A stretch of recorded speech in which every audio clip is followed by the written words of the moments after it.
Hello, I have a special treat for you today, an animation, actually two animations, that will demonstrate some important concepts.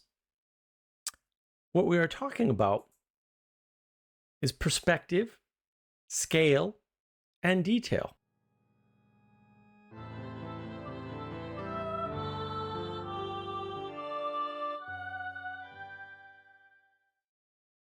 These three ideas are related to one another in important ways, which I hope these animations will show you the relationships between them. The goal here is to give you a way to think about and integrate these concepts together so that you understand your limitations. So this image is a third-person perspective on how a first-person perspective works. And so you're looking down or from the outside to how a single person perceives the world, hopefully you, right? You can realize it's you. And I know that's a lot sort of to keep track of. So I'll give you a little bit of time to kind of take it in. And just, again, remember, this representation is how any single person, yourself especially, perceives the world. The object in this picture is larger than the field of vision of the person looking, right? So your field of vision is smaller than the object. Of course, you can move your field of vision along the object, but the limitation still exists. And it's an important limitation to understand.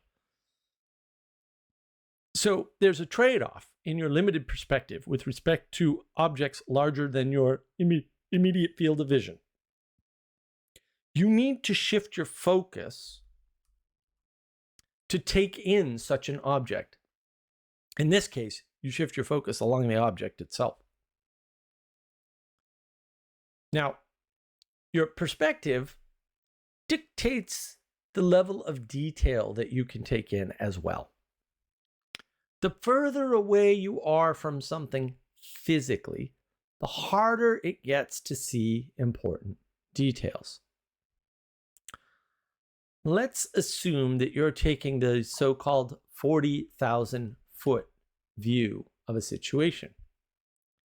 From high above, it seems pretty clear that there's a blob of white surrounded by darkness. You could say there are two groups in this image here from this perspective. As we zoom in, however, it becomes clear that the blob is not a blob at all. As we go in further, we realize it isn't even white. Notice that the darkness doesn't really change. These individual colors actually make up what we were previously perceiving as white.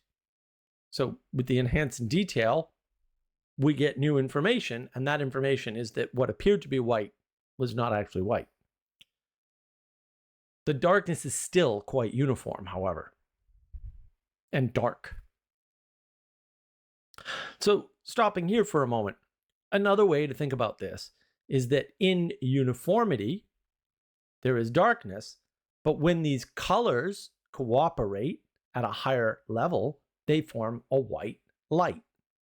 So the darkness looks the same at both scales, at both the further away perspective and the close-in detail perspective, but the white actually differentiates. So in a way, these colors are aimed up.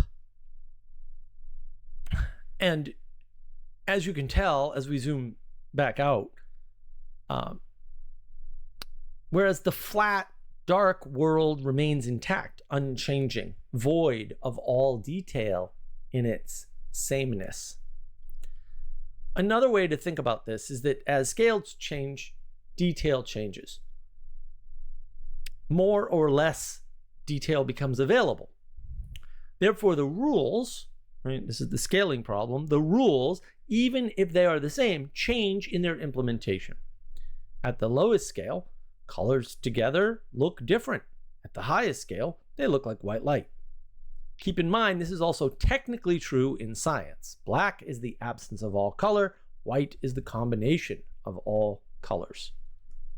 This is no small thing. The way you deal with a single white light is different from how you deal with each individual color. There's nothing wrong with that. It's just the way the world is. It's not a problem to be fixed or addressed or changed. It's just a limitation of how the world operates, and therefore should give you a sense for how you should operate within that limitation. I hope you have enjoyed this animation. Let me know in the comments below how you like it, and thank you for your time and attention.